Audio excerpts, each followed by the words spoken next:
Maybe you don't have an anger problem, maybe you have a permission problem. If connection got colder whenever you disagreed, you may have learned the deal. Stay pleasant, stay attached. That deal can look like maturity. Sometimes it is fear wearing excellent manners. A rule does not have to be spoken to be learned. If annoyance made affection disappear, if a question became disrespect, or if another person's discomfort became your emergency, you could absorb a fast rule. Honesty costs connection. So you scan the room, edit the sentence, apologize before a complaint exists, and offer agreement before anyone has asked. The strategy is efficient. Efficiency is not freedom. As an adult, the cost can hide inside admirable behavior. You become endlessly reasonable while resentment accumulates off stage. You explain a small preference like a legal defense. You say, "It is fine," then reorganize your week around what was not fine. You become the easiest person in the room to accommodate because you are doing all the accommodating. Everyone gets your cooperation. Almost nobody gets your actual position.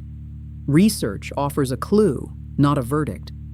In a retrospective survey of 127 adults, higher recalled childhood invalidation tracked with greater inhibition of emotion and greater distress. That is an association. It cannot establish what caused one person's pattern, prove one childhood story, or diagnose anyone. Other research has linked habitual expressive suppression with costs in affect, well-being, and relationships. But context and culture matter.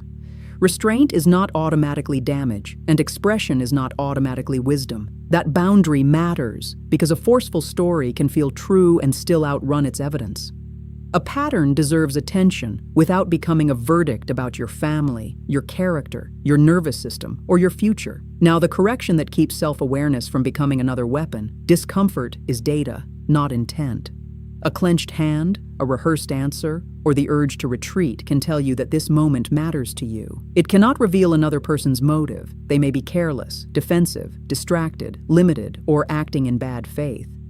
You do not need certainty about their interior world to stay close to observable behavior. Use a 3-step difference test. First, catch the automatic edit. Notice the first sentence and the safer replacement. Maybe "I disagree" becomes "whatever works." Maybe "that hurt" becomes "no worries." Record both versions.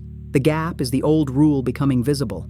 Second, state one low-risk difference, not a confession, ultimatum, demand, or case for permission. Say, "Tuesday works better for me. I saw the meeting differently. I did not enjoy that joke." The goal is not agreement. It is to let a real position remain in the room without apologizing for its existence. Third, observe whether the relationship can contain difference.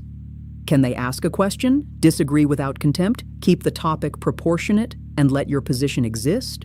Or must you retract, soothe, perform loyalty, or absorb punishment before connection returns?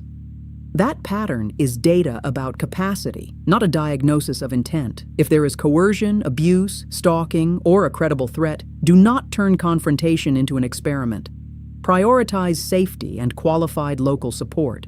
The goal is not constant disclosure. Privacy, timing, restraint, and compromise can all be chosen. The question is whether your silence is a choice or the price of staying connected. Start smaller than fear demands.